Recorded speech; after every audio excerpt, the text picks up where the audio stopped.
Glitter Amargo. ¡Ay!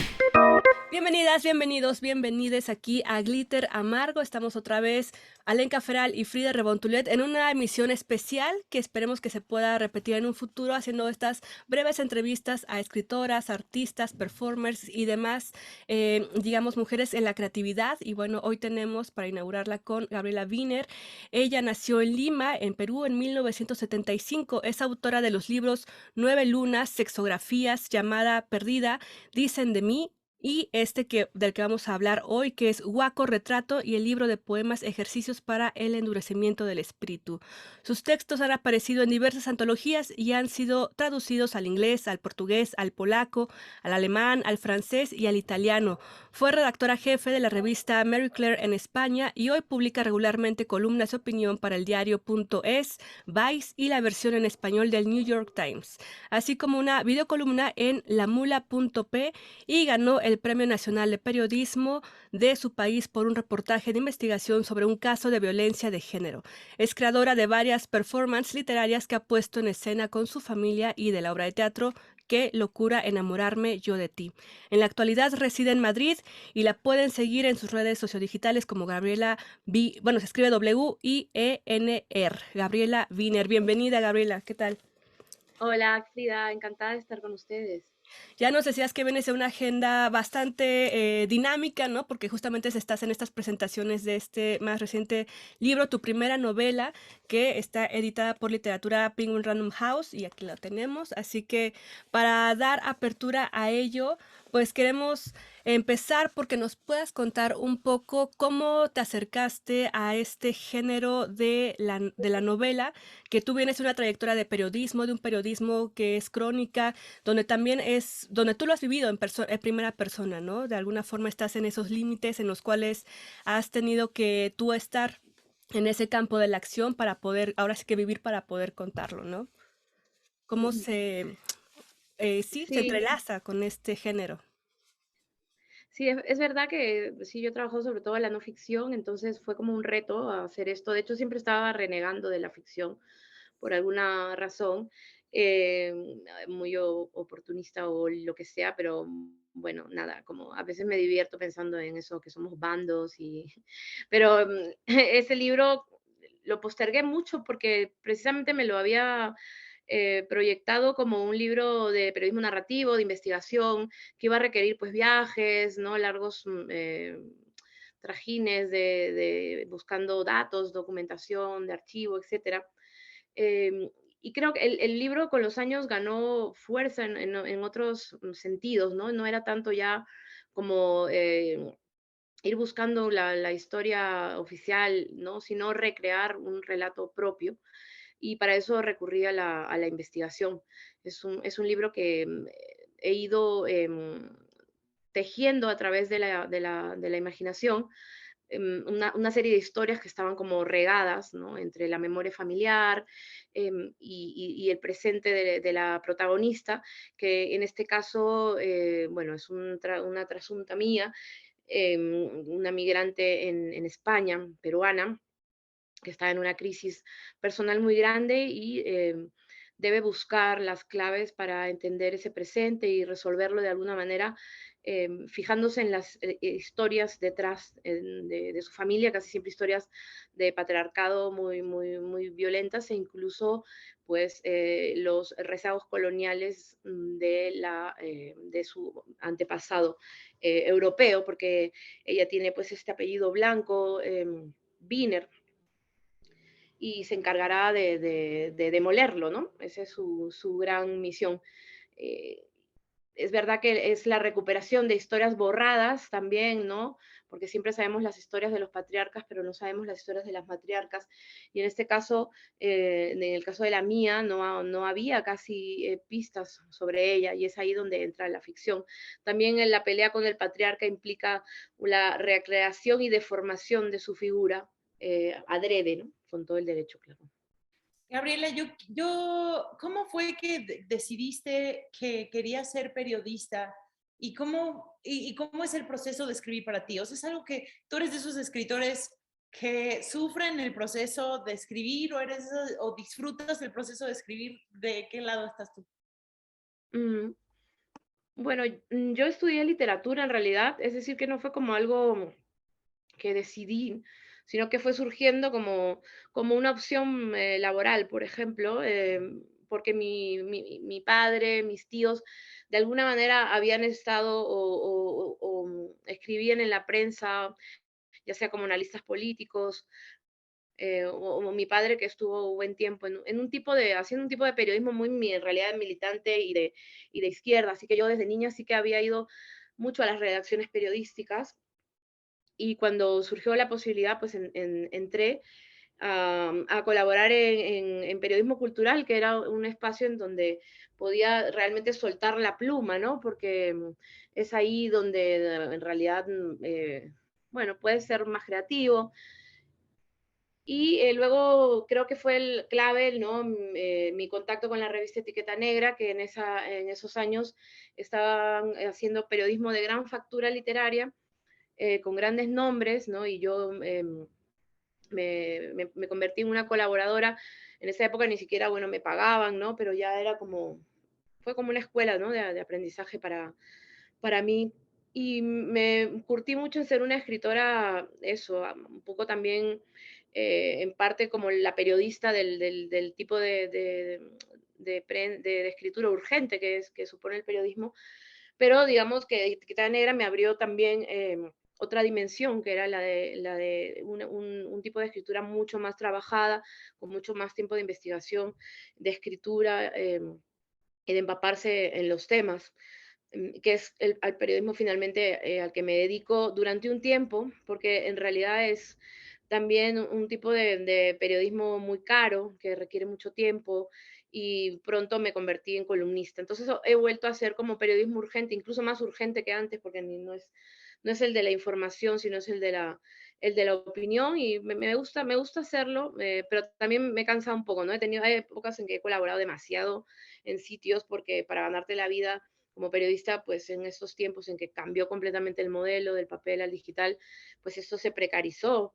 Y yo me reivindico mucho como una escritora que ha sido moldeada por la propia precariedad también, ¿no? Yo soy una escritora a destajo y mi literatura ha surgido en los márgenes de mi periodismo o casi ahí mismo, ¿no? O sea, mi periodismo es mi literatura. Y todo lo que he estado escribiendo en estos años, además, a propósito de Guaco Retrato, es algo que recojo para este libro, que ahí están mis luchas, están los temas que me han interesado en los últimos años, mis obsesiones, en fin, es con todo esto que hago este collage que es finalmente Guaco Retrato.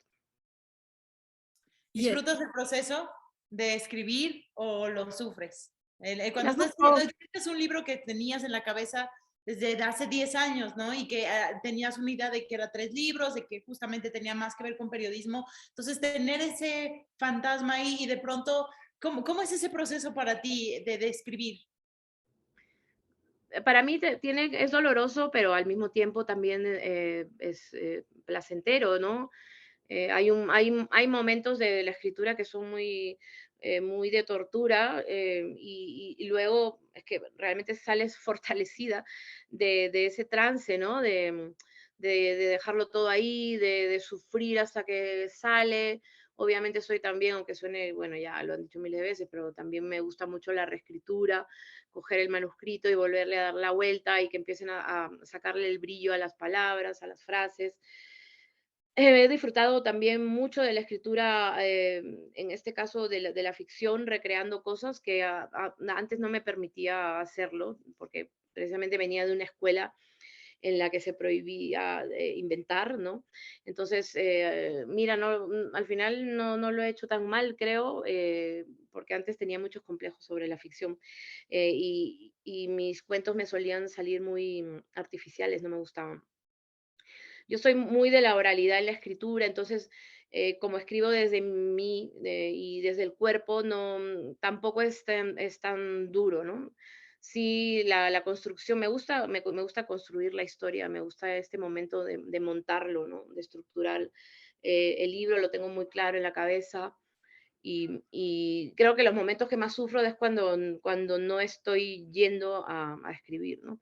Pero soy una persona que como colabora mucho en medios, siempre está escribiendo, no necesariamente algo que vaya a traducirse en un libro, pero como te digo, sí que recojo esas piezas, por ejemplo, para Waco, ¿no? Sí, y que justamente cuando yo abrí este libro, me hizo recordar también, y bueno, aunándolo con lo que menciona Alenka de el dolor también, y con lo que tú dices de escribir a través de la investigación, donde te vas dando cuenta que son cosas que te dan coraje, que te duelen y que de alguna forma las vas transformando, ¿no? Aquí en México, no sé si habrás escuchado esta noticia, que en enero se supo que en una subasta en París también, como lo presentas aquí en tu novela, se subastaron 30 piezas de piezas arqueológicas, pertenecientes, bueno, a lo que ahora conocemos como México, y fue así, ¿no? Entonces, México, todos los mexicanos con un hashtag de mi patrimonio no se vende, se hizo todo un movimiento, pero finalmente esas piezas fueron subastadas y ahora, como tú lo mencionas, están en el ego de alguien, ¿no? Siendo ahí decoración, siendo mostrados en algo muy particular. ¿Cómo tú partes también en esta historia? Enfrentándote, bueno, con este personaje que tú pones aquí, la protagonista Gabriela también Wiener, cómo se enfrenta de ese ver su historia mediante este huaco retrato, que si ahorita tú también nos puedes dar ese contexto, ¿no? Para ubicarnos en estas palabras, se da la historia a enlazarte con el fallecimiento del padre y de ahí, como tú lo mencionas, sacar estos cadáveres del closet y hacer presente, a partir de la ausencia, hacerlo presente, ¿no? Mm, Qué interesante la historia que cuentas, no escuché de ella, me interesa mucho mirarlo. Y sí es verdad que está todo por hacer en cuanto a la repatriación, la reparación, la vuelta del patrimonio a sus lugares o países o museos de sitio, que hay algunos países que están avanzando en eso, pero hay otros que no, y Francia es uno de los más expoliadores. España también tiene todo el Museo de América lleno de piezas precolombinas y de otros territorios.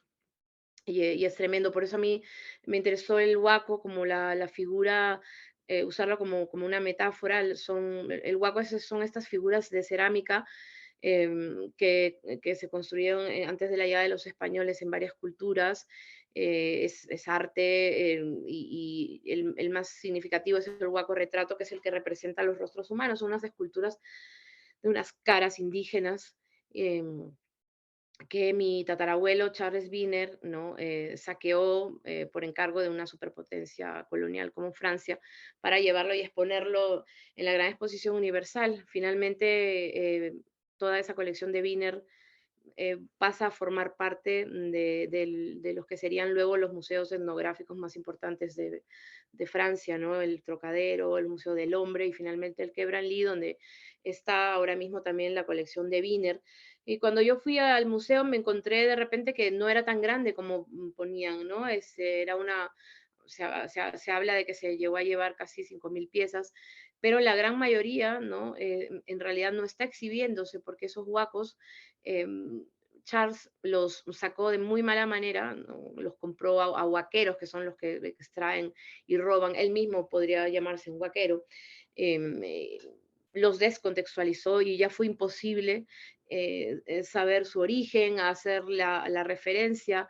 Y a mí me interesa mucho hablar de los paralelismos que hay entre esos huacos, ¿no? Saqueados y también nuestras propias vidas en nuestro continente latinoamericano.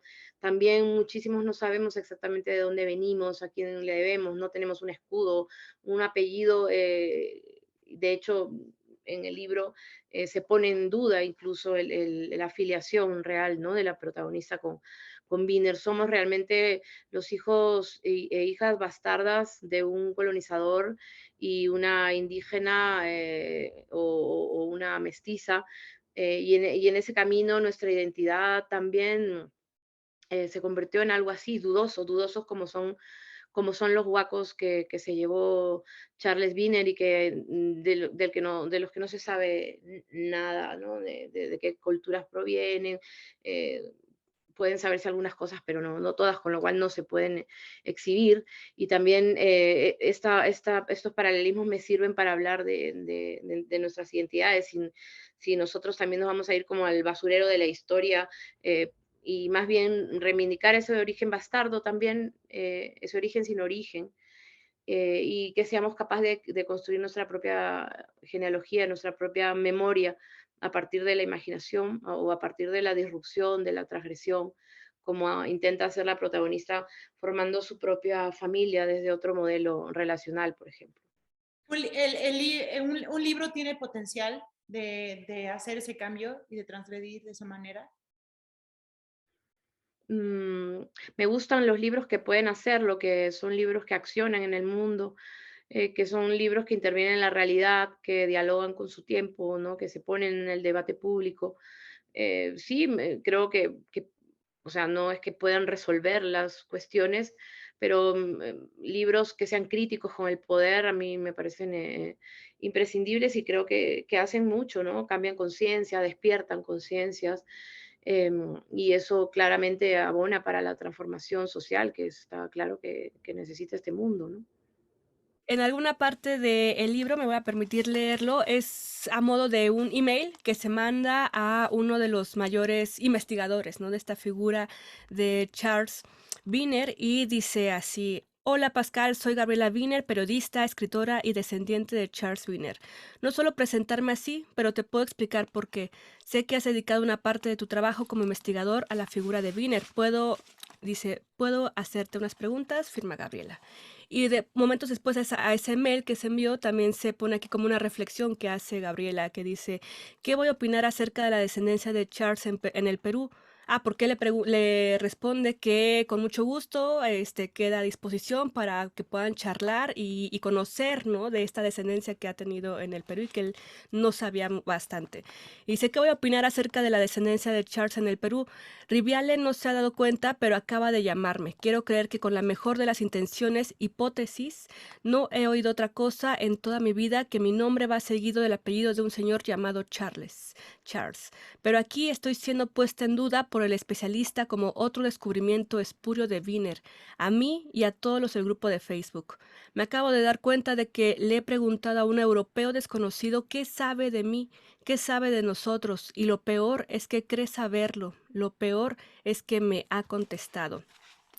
Y en esa situación también vemos este proceso que tú pones en el libro y también que ha sido parte de lo que tú has mencionado en otros de tus trabajos, esta forma de mirarse, cómo se miran los otros, ¿no? En tus otros trabajos, por ejemplo, cómo se forma la figura de alguien a partir de lo que se dice de uno.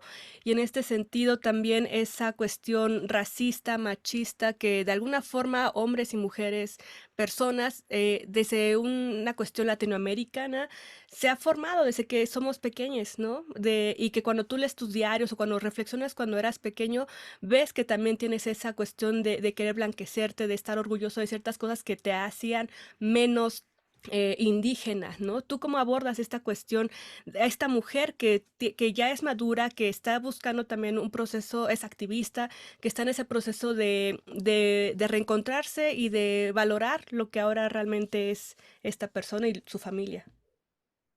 Mm, Sí, la verdad es que la protagonista está en ese proceso de descolonización, que es un proceso que no cierra, ¿no? Que es un proceso activo y completamente en marcha. Para ello, realmente tiene que hacer muchísimas cosas, ¿no? Hacer una revisión de su historia personal, de su presente, y parte de eso son sus vivencias del racismo, ¿no? Desde que es una niña, claramente ella es como la más marrón de los Wiener, claramente le han llamado toda su vida con insultos, ¿no? Desde la escuela, precisamente por sus rasgos parecidos al del guaco, ¿no? Ese es el momento en que decide también protegerse, ¿no? O sea, que tantas cosas ha hecho hasta convertirse en escritora para, para poner un escudo entre el mundo y ella. Creo que hemos reconocido las violencias de género ya en los últimos años, ¿no? Gracias al trabajo y a la lucha de los feminismos. pero hace falta muchísimo trabajo también para que se empiecen a reconocer ampliamente las violencias racistas y los daños también profundos que causan en la salud mental, en la salud emocional de las personas y que además condicionan su relación con el mundo y con la gente. Son cosas que quedan de por vida eh, y, que, y que por supuesto la protagonista intenta de alguna manera curar. Una de esas cosas, por ejemplo, es el racismo internalizado, que es ese en el que más básicamente lo mamas desde niña, ¿no? Cuando tu abuela andina oculta su lengua originaria, por ejemplo, el quechua, o no quiere decirte que proviene de una zona, de la zona centro del Perú, en los Andes, en Ancash, y se calla todo su origen y no quiere que lo aprendas y no quiere que sepas nada porque eso va a implicar que también vas a estar de ese lado, ¿no? Del lado de los excluidos. Y así, de esa manera, se ha escondido a gente, se ha escondido culturas, se han borrado lenguas que podríamos tener precisamente para evitar esa violencia, ¿no? Y es por eso que descolonizarse aparece, ¿no? Como en el horizonte, como una posibilidad de recuperar todo eso perdido y convertir la vergüenza y el autoodio más bien en autocuidado y abrazo y afecto hacia una misma y hacia nuestras propias comunidades, ¿no? La crisis de la protagonista tiene que ver con que ella está enamorada de una mujer blanca, obsesionada siempre con estar con gente blanca, ¿no? Que le dé un poco de, mm, de, pues eso, de lo que tiene la blanquitud, que es poder, ¿no? Y privilegio. Y no puede parar de celarla. Y lo que hace es, ¿no? En ese momento se va a un taller que se llama Taller de Descolonización del Deseo, donde se encuentra con un montón de otras latinas en Madrid que solo follan también con gente blanca. Y es como una especie de alcohólicos anónimos, de lugar de desintoxicación. Porque básicamente lo que tienen que lograr ellas es admirar con deseo y con amor a esos cuerpos que por parecerse a los suyos, ellas mismas despreciaron, ¿no? Y entonces ahí se da un proceso muy bonito de encuentro con las hermanas, ¿no? Con las compañeras eh, con las que se comparte tanto, ¿no? Tantos cuerpos. Y sin embargo, bueno, pues el racismo no nos dejaba mirarlas. Claro, y que ahorita esto me recuerda también un evento que sucedió acá en México, donde hay una glorieta que se llamaba la Glorieta de Color y tenemos ahí y también este fenómeno que se ha dado al nivel mundial, ¿no? Tirar estos monumentos, se tiró aquí el monumento de Colón para poner la figura de una mujer y ahora se llama la Glorieta de las mujeres, ¿no? Entonces también, y se hizo justamente en estas marchas recientes del 8 de marzo y demás, y a la fecha sigue ahí puesto un tendedero donde mujeres se unen en colectivo para de una forma sorora expresar, sacarlo, ¿no? Comentar las violencias que se han vivido desde varios ámbitos, ¿no? Desde el patriarcal, también desde el racial, que de una forma se cruzan, ¿no? Y eso creo que también es un tema que se ve aquí reflejado en el libro y que nos hace empatizar con todas las personas, yo creo que particularmente de América Latina, pero en general el mundo está viviendo ese fenómeno, ¿no? De construirse en varias cuestiones que las atraviesan. Ale. Sí, yo me pregunto si hay un punto medio donde hay necesidad de hacer las paces también con ese otro lado, saber que tenemos abuelos, padres, bisabuelos que han violado, abusado, saqueado. ¿Qué opinas, Gabriela? Hay un momento, es algo con lo que en algún momento conciliamos, se hacen las paces o no se concilia, no se hacen las paces, saber que venimos de ambas, ¿no? Y somos consecuencia de los dos. ¿Qué opinas? Sí, nosotras somos como la encarnación de ese proyecto civilizador llamado mestizaje. Entonces, somos seres peligrosas cuando nos desviamos de ese fin para el que fuimos básicamente creadas, ¿no?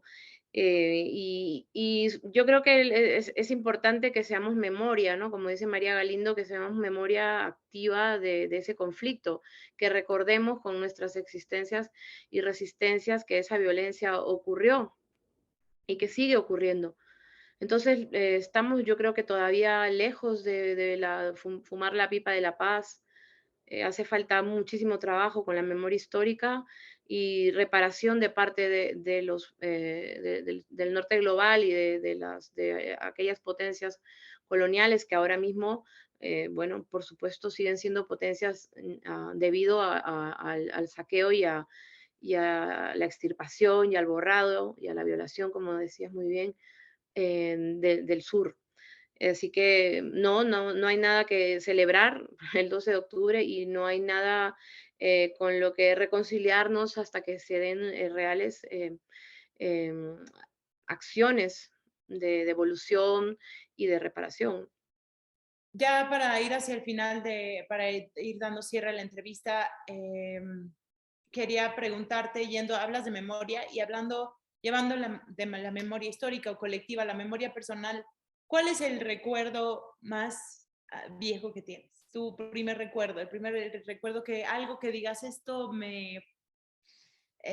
me marcó, esto soy. Ujú. Mm, mm, Me acuerdo la primera vez que leí algo y fue un anuncio de un de unos automóviles que eran marca Corona y lo vi por la calle y leí Corona. Pero no sé si esto en qué sentido me marca, porque lo monárquico no me interesa nada, ni tampoco conduzco, o sea, no sé. Pero fue como que ahí me di cuenta que había aprendido a leer y esto es algo como muy remoto que recuerdo. También me recuerdo, también tengo este recuerdo de mi madre llevándonos a mi hermana y a mí, a las 2 en los brazos o en la espalda, llevándonos a un pueblo, para pasar las 3 solas unos días ahí. Y recuerdo haberme despertado, llorando y llamando a mi papá, y que mi mamá volvía con nosotras porque le echábamos de menos. Seguros que se habrían peleado o algo así, pero lo recuerdo con mucho drama y como un pueblo muy precioso además. Tu palabra favorita y tu palabra menos favorita. Mi palabra favorita, eh, es que nunca la fijo, digamos. Em, relámpago, ¿Y la menos favorita? menos favorita. Uf, em, no sé. Ni idea. No me acuerdo. No se me ocurre, perdona. No, no te apures. Pues muchísimas gracias, Gabriela Wiener. Yo quisiera que nos presentaras, lo vamos a agregar después aquí a la grabación, el poema con el que cierras, pero que nos puedas dar una introducción a este texto que le pusiste Panchilandia y por qué, o sea, por qué la escritura de él hacia el final del libro, que nos puedas introducir un poco de él antes de despedirnos. Ujú, ok. Panchilandia es el poema que escribe la protagonista después de asistir a este taller de descolonización del deseo que les mencionaba hace un rato. En ese taller, además bueno, de haber una interacción entre las miembros del taller, también realizan escrituras colectivas y también personales, eh, sobre sus identidades. En ese caso, les han encargado que escriban algo sobre su herida colonial, y su experiencia migrante. Y la protagonista escribe Panchilandia. Panchilandia viene de los panchitos y panchitas, que es así como los españoles o en España nos llaman a los y las latinoamericanas. Básicamente los panchitos son como estos manís, cacahuetes tostados, pequeños, redonditos y marrones, como somos muchas. Y es una manera despectiva de llamarnos, que tiene, por supuesto, todo este tufillo, ¿no? Paternalista, infantilizador, tan racista con el que suelen tratarnos. em, y por eso el poema es un poema, creo que muy irónico en ese sentido, ya desde el título, eh, Panchilandia, ¿no? Es el lugar donde todos nos tratan con cariño. Adelante, vamos con él. Vulvas parlantes. Parlantes.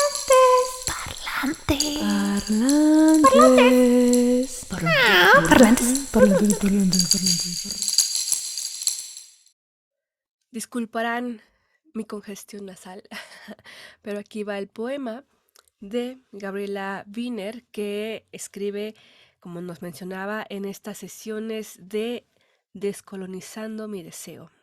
Y el resultado de este taller que se presenta en esta novela es Panchilandia. La primera vez que me dijeron que no estaba escribiendo en español, que no hablaba correctamente el español. Vosotros, no ustedes. Las correcciones son extirpaciones. Echar de menos, no. Extrañar. El ciclón tropical lejos del núcleo cálido. Una iglesia sobre una huaca. Los 4 caballos corriendo en direcciones distintas para desmembrar el cuerpo, para cortar nuestras trenzas. Migrar no es volver a nacer, es volver a nombrar lo que ya tenía nombre. Ese teléfono público cuando existían, en el que tardé más de la cuenta, y el hombre que no podía esperar, vio en mí a una criatura bajada de los árboles, que folla con las llamas. Esa fue la primera vez que me gritaron. Polinizados por el picaflor de garganta rubí. Pero en los parques infantiles soy la niñera de mi hijo o de cualquiera de sus hijos, de sus madres, de sus padres. Ni siquiera sé llorar con decoro en los velorios. Y tampoco quiero. Solo sé hacer el indio ante la muerte. Mi teatralidad de culebrón, mis celos endemoniados, mis exabruptos. Pero no volverán a cortar mi larga y negra trenza para tirársela a los perros. Minucias el privilegio de la migración con papeles. Hay tantos, sin embargo, que no volverán a ver sus ríos, apenas la odisea y el agujero negro del interno en el limbo del refugio. Los que están aquí mejor que en el otro infierno. Todo pasa, encadenándose de norte a sur como las parras en primavera, como las pelotas de goma que disparan mientras nadas en el tramo Marruecos-Ceuta. Marruecos-Ceuta. Como una zapatilla Nike flotando en el Tarajal, mientras el rey esquía con un completísimo equipo para la nieve. Nunca dejamos de buscar lo que fuimos para comenzar a ser lo que soñamos.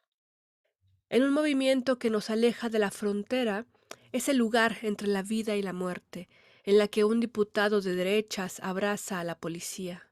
Europa, les disparas en sus pies.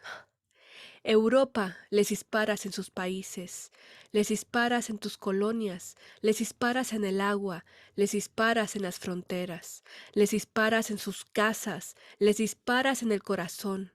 Mi profesora de geografía en Perú, la que me enseñó la escala, la latitud y la longitud del mundo, le cambia el pañal a tu padre, España.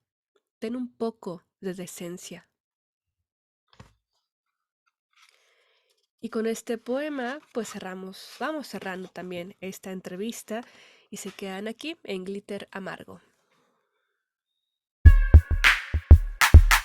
Vulvas parlantes.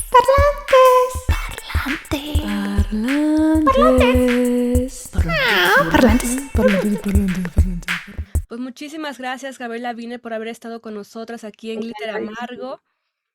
Y pues les recomendamos que consigan Guaco Retrato de Gabriela Wiener, editado por Literatura Penguin Random House. Aquí lo tenemos disponible, pero también menciona aquí que está disponible en ebook, así que lo pueden también adquirir si pues viajan mucho y demás. También eso es una forma de llevarlo con ustedes. Y muchas gracias, Gabriela, de verdad, por darnos estos momentos y hacer estas reflexiones que a la fecha, o sea, no es un tema que se agote, ¿no? Lamentablemente, van a seguir surgiendo y saber ahorita qué está en puerta para ti, Gabriela, ya para cerrar. ¿Cómo? ¿Qué está en puerta en tus proyectos, en tu escritura? Nada, estoy escribiendo mi gran novela rusa. Entonces nos continuamos con este género. Qué bien. Sí, sí, ya se abrieron las compuertas, así que para adelante. Ahora sí, novela rusa, pero soviética, ¿eh? Ok, pues a seguirte la pista, la pueden seguir en sus redes como @Gabriela Wiener y pues estamos en contacto. Muchísimas gracias, Gabriela, que tengas Muchísimas excelente. gracias, Frida, Alenka. Un besito para sus oyentes. Adiós. Gracias. Gracias. Glitter amargo.